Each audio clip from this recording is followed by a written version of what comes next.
Have you ever stopped to think about how many people around you are just pretending to be good? Diogenes of Cynic, a philosopher from the 4th century BC, had a pretty straightforward answer to that. Almost all of them. He lived in a barrel, despised social conventions, and had a simple mission: to show how society as a whole was just one big theatre of lies. This man walked through the streets of Athens with a lantern in broad daylight, saying he was looking for an honest man. Spoiler alert, he never found one. Diogenes wasn't just being provocative. He had discovered something that still makes people uncomfortable today. We live surrounded by people who wear masks of kindness, but inside, they're completely different. Diogenes' cynical philosophy wasn't about being grumpy or negative. It was about having the courage to see reality as it really is, without the pretty filters that society forces us to use. And this lesson has never been as relevant as it is today. How many smiles did you receive today that were completely fake? How many times did someone ask you, "How are you?" without really wanting to know the answer? We live in a society where politeness has become a theatrical performance, and we're all actors forced to play roles we didn't choose. Diogenes saw this with total clarity. For him, gestures of civility were like makeup. They only served to hide people's true faces. When someone compliments you at work, are they being sincere or just following a social script? When a neighbor greets you with that big smile, are they showing real affection or just fulfilling a social obligation? The Greek philosopher had his own method for testing people's honesty. He would break all the etiquette rules on purpose. He'd eat on the street, sleep anywhere, say exactly what he thought. And you know what happened? People showed who they really were behind their polite masks. They got furious, uncomfortable, aggressive. Of course, not all politeness is fake. Some gestures of civility really do make coexistence easier and demonstrate genuine respect. But Diogenes teaches us to tell them apart. Real kindness doesn't disappear when nobody's watching, doesn't change based on convenience, doesn't need an audience to exist. Today, there's a new form of morality that Diogenes would certainly question. Political correctness turned into dogma. I'm not talking about respecting differences. That's always been important. I'm talking about when that respect becomes an empty ritual, a list of forbidden and approved words that you follow without thinking. Watch how some people talk. Every sentence seems to have gone through an internal filter, checking if it's aligned with the moral expectations of the moment. They don't express thoughts. They recite social catechisms. It's as if they've memorized a manual on how to be a good person, but forgot to develop genuine goodness. Diogenes would say that this obsession with not offending is a sophisticated form of intellectual cowardice. When you're so afraid of thinking wrong, you stop thinking altogether. You prefer to repeat ready-made truths rather than discover your own convictions. And here's the paradox: a generation that constantly talks about authenticity, but lives following pre-approved scripts. The most ironic thing is that this new moral orthodoxy has created its own fundamentalists. People who monitor every word others say, ready to punish any deviation from accepted doctrine. But does this constant surveillance produce better people, or just more cautious people who've learned to hide their prejudices behind clean language? If you've ever felt bad about helping someone without photographing the moment, welcome to the 21st century. We live in an era where any act of kindness that isn't documented almost doesn't count as real kindness. It's as if generosity only exists when it has an audience. Diogenes lived in an age without cameras, but he perfectly understood this type of moral theatre. For him, true generosity was almost invisible, not because it was hidden, but because it didn't need to announce itself. When you do good to feel good about yourself, not to be seen as a good person, the motivation is completely different. Social media has created a strange economy of virtue. Every good deed can generate likes. Every cause embraced can earn followers. And this has contaminated even genuinely generous impulses. Now, many people choose their causes not for the real impact they can have, but for how much they'll improve their public image. But here's an interesting thought. Maybe some of these digital altruists really do transform in the process. Maybe starting with vanity, some end up developing real compassion. The question is it worth the risk of turning charity into performance? Diogenes would say no, that the ends don't justify corrupted means. Diogenes' followers were called Cynics, a word that comes from dog in Greek. And this wasn't an insult, it was an ideal. Because dogs have an honesty that we lose in adult life. They don't fake emotions they don't feel, don't hide basic needs, aren't ashamed of being who they are. Diogenes chose to live like a philosophical dog. He slept when he was sleepy, ate when he was hungry, spoke what he thought without diplomatic filters. To the Athenian elite, this was scandalous. To him, it was pure freedom. He had discovered that most of our prisons are self-imposed. Picture the scene: a man who gave up home, fine clothes, social status, and seemed happier than any successful citizen of Athens. This was disturbing because it showed a troubling truth. Maybe all that effort to impress others was completely unnecessary.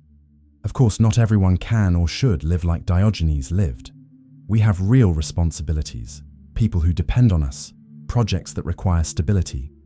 But we can apply his wisdom in an adapted way, question which social conventions really serve our well-being, and which are just golden prisons we accept without thinking. The lesson isn't to abandon everything, but to consciously choose what's worth keeping in our lives. And to have the courage to discard what only serves to impress people who might not even really care about us. Here's a thought that might make you uncomfortable. Do you have the courage to be good in an imperfect way? Because there's a huge difference between polite goodness and courageous goodness. The first never bothers anyone. The second sometimes needs to bother people to be effective. Diogenes was kind, but in a way that many people would consider rude. He helped people by pointing out their illusions directly and sometimes brutally. He didn't use soft words or diplomatic methods. He believed that sometimes the truth hurt less when it came fast, like ripping off a band-aid all at once. Our society has created a very polite type of kindness that avoids conflicts, never confronts, prefers to omit difficult truths rather than hurt feelings. It's a safe kindness that guarantees you'll always be seen as a nice person. But is it really effective? Sometimes being truly good requires the courage to disappoint expectations, to say no when everyone expects you to say yes, to confront destructive behaviors in people you love, to choose honesty instead of superficial harmony. This doesn't mean being cruel or insensitive. It means understanding that real goodness sometimes has thorns, that true love can include difficult moments, that helping someone doesn't always mean giving that person what they want to hear. How many of your friends would still be around if you stopped being convenient? If you stopped agreeing with everything, being always available, always positive and pleasant?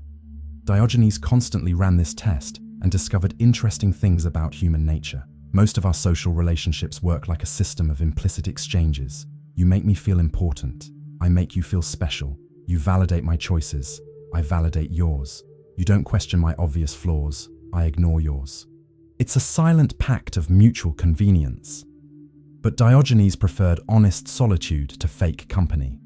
For him, it was better to be alone being truthful than surrounded by people having to pretend. And this radical choice gave him a unique perspective on human relationships. He could identify who approached out of interest and who had genuine affection. The truth is that many of us tolerate superficial friendships because we're afraid of loneliness. We prefer mediocre company to no company. But there's a big difference between being alone and being abandoned. Diogenes was alone by choice, but never really abandoned. He had his own company and had learned to like it. This doesn't mean we should discard all imperfect friendships. It means learning to value those rare relationships where you can be completely honest without fear of being rejected. Walk through any urban center today and you'll see something Diogenes would recognize immediately. A big stage where everyone plays idealized versions of themselves. Each person is simultaneously actor and audience in their own life show. Some pretend to be richer by buying things they can't afford. Others pretend to be happier by posting only the good moments. Some pretend to be wiser by repeating ready-made phrases about personal development. It's a collective theater where nobody admits they're performing. Diogenes chose to exit this play completely. He refused both the role of actor and audience. And this refusal gave him a privileged view. He could see the artificiality that the participants themselves couldn't see because they were too busy sustaining their own performances. But here's an interesting counterpoint. Maybe some of these performances have value. Maybe pretending to be better than we are sometimes motivates us to actually improve. Maybe aspiring to an idealized version of ourselves is a form of growth, even if it starts artificially. The question is finding the balance between healthy aspiration and neurotic theater, between wanting to genuinely improve and just wanting to look better. Diogenes teaches us that the difference lies in motivation. Do you want to grow for yourself or for others' approval? There's a type of person that Diogenes particularly hated, the one who mastered the art of sounding smart without really knowing what they're talking about. These are people who learned all the social codes, who know exactly what opinion to have about each subject, who speak eloquently about topics they've only studied superficially. They represent a sophisticated form of intellectual dishonesty because they use social intelligence not to genuinely connect with other people, but to build an image of competence and wisdom. They're like permanent politicians, always campaigning for their own reputation. Diogenes, on the contrary, took pride in admitting ignorance. When he didn't know something, he clearly said he didn't know. When he didn't understand, he asked simple, direct questions. For him, faking knowledge was a form of cowardice. It showed fear of seeming ordinary or limited. Our era has amplified this problem. With infinite information available, many people think that having access to data is the same as having wisdom. They confuse the ability to Google with real knowledge, the skill of repeating information with genuine understanding. But there's a liberating irony in this. When you stop trying to impress with your intelligence, you can start using it more effectively. When you don't need to prove you know everything, you can focus on learning what really matters. And this, paradoxically, makes you wiser than any intellectual performance.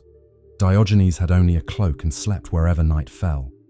When he saw a boy drinking water straight from the fountain with his hands, he threw away his only cup, realizing that even that was dispensable. For him, each object less meant 1 degree more of freedom. Today, we do exactly the opposite. We complicate basic needs until they become sophisticated rituals. We don't drink water. We hydrate with special beverages. We don't eat food. We have gastronomic experiences. We don't wear clothes. We express identity through fashion. This forced sophistication is a subtle form of slavery, because when you need specific things to feel good, you become dependent on those things. Your happiness becomes hostage to the availability of products, services, special experiences. Diogenes discovered something revolutionary. When you learn to be satisfied with the basics, you gain a freedom that no millionaire possesses. You can be happy anywhere, with anything, independent of external circumstances. This doesn't mean embracing poverty out of masochism. It means questioning how many of our needs are really necessary and how many are just sophisticated addictions we created to feel different or special. The word cynic has become almost a curse word today. When someone is called cynical, it usually means the person is bitter, hopeless, overly critical. But Diogenes' original cynicism was exactly the opposite. It was a form of mental cleansing, emotional hygiene against collective illusions. Being cynical in the Diogenic sense means having the courage to see through social performances. It means saying the emperor has no clothes when everyone pretends to see magnificent robes. It means questioning consensuses that might just be shared fears. We live in an era that desperately needs this cleansing. We're drowning in contradictory information, surrounded by experts in everything, bombarded by absolute truths that change from week to week. We need the cynical capacity to doubt, question, ask for evidence. But Diogenes' cynicism had something that modern cynicism has lost: hope. He criticized society because he believed people could be better. He pointed out hypocrisies because he wanted to help others free themselves from them. His harshness came from love, not contempt. Sick cynicism is the kind that criticizes without proposing alternatives, that points out problems without believing in solutions. Healthy cynicism is the kind that clears illusions to make room for better truths. One of the most absurd pressures of modern life is the obligation to have an opinion about everything. If a tragedy happens on the other side of the world, you need to take a position. If a controversy arises on social media, you need to choose a side. If someone close goes through difficulties, you need to demonstrate adequate empathy. Diogenes knew that sometimes honesty requires silence. When you don't know a situation deeply, when you have no real connection to certain pain, faking feelings is just another lie. It's more honest to admit limitations than to manufacture instant compassion. The emotional inflation of social media has turned genuine feelings into mandatory performances. Everyone needs to always be sensitized, always touched, always emotionally engaged. But real feelings don't work like that. They're selective, personal, impossible to force. There's something deeply false about people who demonstrate the same emotional intensity for personal tragedies and trending topics, who cry equally for the death of a relative and for a cause they discovered on Instagram. This emotional equivalence isn't sensitivity, it's the opposite of it. Diogenes chose his battles. He cared deeply about some things and completely ignored others. And there was beauty in this selectivity, because it showed that his feelings were real, not manufactured for public consumption. In the end, Diogenes puts us before a choice that defines every human life. Do you want to be free, or do you want to be approved? Because often, these two things are incompatible, and you need to choose which is more important. Social approval has clear rules and guaranteed rewards. Be polite, positive, inclusive, empathetic. Support the right causes, speak the appropriate words, demonstrate the expected feelings. It's a safe path to being accepted and loved by most people. But real freedom sometimes requires that you disappoint expectations, that you disagree when everyone agrees, that you choose truth instead of diplomacy, that you say no when they expect you to say yes. And this can make you seem difficult, complicated, inadequate. Diogenes made his choice more than 2,000 years ago. He preferred to be free and misunderstood rather than accepted and false. And this decision gave him something that most people search for their entire lives without finding: genuine inner peace. Because when you no longer need others' approval to feel valid, when your choices come from internal convictions and not external pressures, you gain a tranquility that no popularity can offer. True goodness can only exist when it springs from free choice, made by someone who knows their own shadows and still decides to do good. Without this freedom, all virtue is suspect. It might just be well-trained obedience, fear transformed into morality. In the end, being free might be the only real way to be good.